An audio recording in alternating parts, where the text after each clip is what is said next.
அனைவருக்கும் வணக்கம். ரிஷபராசினியர்களுக்கு நிகழ்ந்து கொண்டிருக்கும் ஜூன் மாதம் 24ஆம் தேதி முதல் தனது பகை கிரகமான சந்திரனுடைய ஆட்சி வீட்டுக்கு பெயர்ச்சியாகும் புதனால் உங்களுடைய வாழ்வில் ஏற்பட போகும் மாற்றங்கள் என்ன? குறிப்பா ரிஷபராசினியர்களுக்கு இந்த புதன் பெயர்ச்சி நிகழக்கூடிய இத்தருணங்கள்ல என்ன மாதிரியான நன்மைகள் எல்லாம் ஏற்பட இருக்கு? கிரகநிலைகளின் ரீதியாக அமையிருக்கும் சாதகங்கள் என்ன, பாதகங்கள் என்ன, மேலும் என்ன மாதிரியான முன்னேற்றங்கள் எல்லாம் உங்களுடைய வாழ்வில் ஏற்பட இருக்கு? குறிப்பா இந்த புதன் பயிற்சி நிகழக்கூடிய இத்தருணங்கள்ல குறிப்பா இந்த ஜூன் மாதம் 24ஆம் தேதி முதல் ரிஷபராசினியர்களுக்கு கிரகங்களுடைய சஞ்சார நிலைகள் என்ன என்று பார்க்கும்போது மேஷத்தில் சுக்கிரனும், மிதுனத்தில் சூரியனும், குரு பகவானும், கடகத்தில் புதனும், சிம்மத்தில் செவ்வாயும், கேதுவும், கும்பத்தில் சனி பகவானும், ராகுவும் இணைந்து சஞ்சரிக்கிறாங்க. இந்த கிரகங்களுடைய சஞ்சார நிலைகளின் காரணமாக ரிஷபராசினியர்களுடைய வாழ்வில் குடும்ப சூழ்நிலை ரீதியாக உத்தியோகம்,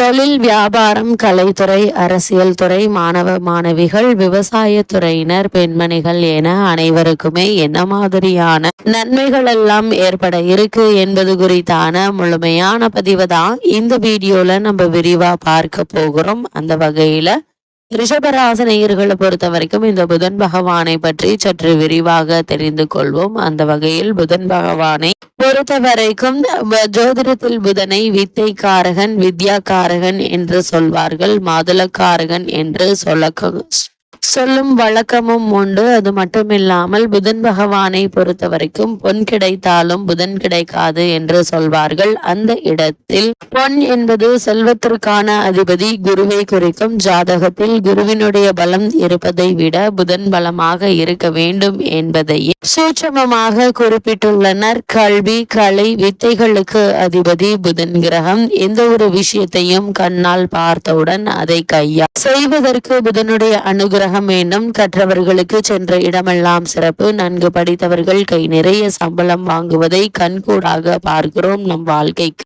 அடிப்படையான கல்வி செல்வத்தை வழங்குபவர் புதன் பகவான். அப்படிப்பட்ட புதன் பகவான் ஒரு விசித்திரமான கிரகம். செவ்வாயை போல புதனும் இரு அதிபத்திய கிரகமாகும். ஜோதிட ஆச்சரியமாக மிதுனத்தில் ஆட்சி பெறும் புதன் ஆட்சி வீடான கன்னியில் உச்சம் பெறுகிறாரு.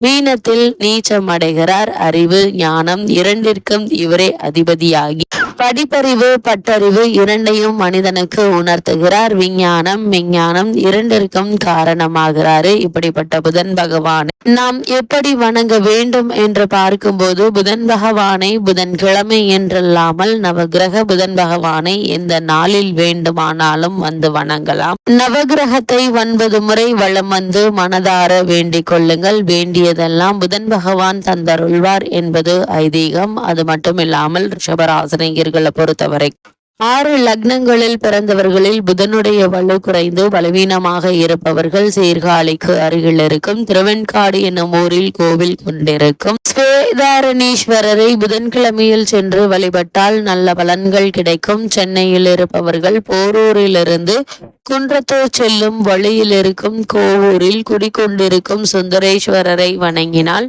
கூடுதலான பலன்களை பெறலாம் என கூறப்படுகிறது. அது மட்டுமில்லாமல் புதன் பகவானை பொறுத்த வரைக்கும் சந்திரனுக்கும் தாராதேவிக்கும் பிறந்தவர் தான் புதன் பகவான். குருவினுடைய மனைவியுடன் இக்குழந்தை வளர விரும்பாத குரு சந்திரனிடம் அக்குழந்தையை ஒப்படைத்தார். சந்திரனும் அக்குழந்தையை தன் 27 மனைவிகளிடம் ஒப்படைக்க அவர்களில் ரோகிணி மற்றும் கார்த்திகை மட்டுமே அதிக அன்புடன் வளர்க்க மற்ற மனைவிகளாலும் தட்ச பிரஜாபதியாலும் சந்திரன் அடைந்த சாபங்களும் சிவபெருமான சந்திரன் மோட்சமும் அடைந்தார். ரோகிணி, கார்த்திகை இருவரும் புதனை அன்புடன் வளர்க்க ரோகிணியிடம் மட்டும் புதன் அதிக அன்பு கொண்டார். காலங்கள் கடந்தோடின. குழந்தையாக இருந்த புதன் வளர்ந்து வாலிபரானார். வாலிப பருவத்தை அடைந்த புதன் தன் பிறப்பை பற்றி அறிந்ததும் தந்தையை வெறுத்தார். தந்தையினால் இதுவரை அனுபவித்த ஆதரவை வெறுத்து இருப்பிடத்தை விட்டு வெளியேறி ஆசிரம வாழ்க்கையை வாழ முடிவெடுத்தார். இமயமலை சாரலில் உள்ள வனத்தை அடைந்து அங்கு தனக்கென்று ஒரு ஆசிரமத்தை அமைத்தார். குருவில்லாமல் பல கலைகளை கற்று தேர்ச்சி பெற முடிவெடுத்தார். காரணம் தன் பிறப்பு. தந்தையான சந்திரன் மற்றும் குருவினுடைய மனைவி தாராதேவி செய்த தவறினால் குருவினை வெறுத்தார். குரு இல்லாமல் சில கலைகளை கற்ற பின் பல கலைகளை கற்க முடியாமல் தவித்தார். பல கலைகளை குருவினுடைய உதவி இல்லாமல் கற்க வேண்டுமாயின் இறைவனுடைய அருள் வேண்டும் என எண்ணிய புதன் நாராயணனை நோக்கி தவம் இருந்தார். பல இன்னல்களை கடந்து தவம் புரிந்த புதனுடைய தவத்தை கண்டு நாராயணன் அவர் முன் தோன்றி அவருக்கு அருள் பாவித்தார்.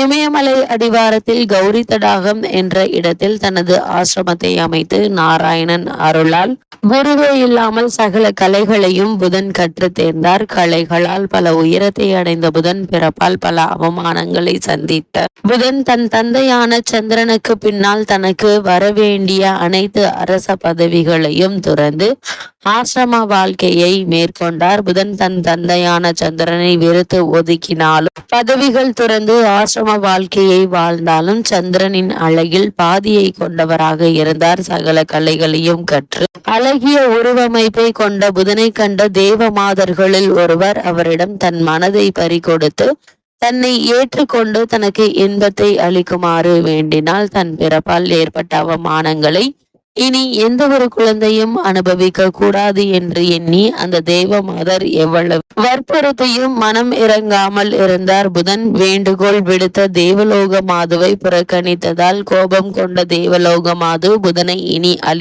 அழியாக போகும்படி சாபமிட்டால் எந்த தவறும் செய்யாத தவறு நடந்துவிடக் கூடாது என எண்ணி வருந்திய புதன் நாராயணனை சந்தித்து முறையிட எண்ணினார். நாராயணனை கண்ட புதன் நடந்த அனைத்து விஷயங்களையும் கூறினார். தேவமாதர் வீட்டு சாபத்தில் இருந்து நிவர்த்தியாகும் பரிகாரத்தை கேட்டார். நாராயணன் நடந்த அனைத்தையும் அறிந்த பின் புதனுக்கு உதவினால் எந்த ஒரு சிறப்பும் பெருமையும் இருக்காது என எண்ணிய நாராயணன் புதனை சிவனிடம் சரணடைய சொன்னார். ஏனெனில் புதன் நாராயணனின் அம்சமாவார். தன் அம்சத்திற்கு தானே உதவுவது சிறப்பல்ல என எண்ணினார். நாராயணன் கோரிய அறிவுரைப்படி புதன் சிவபெருமானை காண விரைந்தார். சிவபெருமானை கண்டதும் வணங்கி தனக்கு ஏற்பட்ட நிலையினை கூறி தனக்கு விமோச்சனம் அளிக்குமாறு பணிவுடன் கேட்டார். சிவபெருமான் புதன் விஷ்ணுவின் அம்சம் என்பதையும் புதனுடைய பிறப்பின் அவசியத்தையும் உணர்ந்து அவருக்கு சாப விமோச்சனம் வழங்கினார்.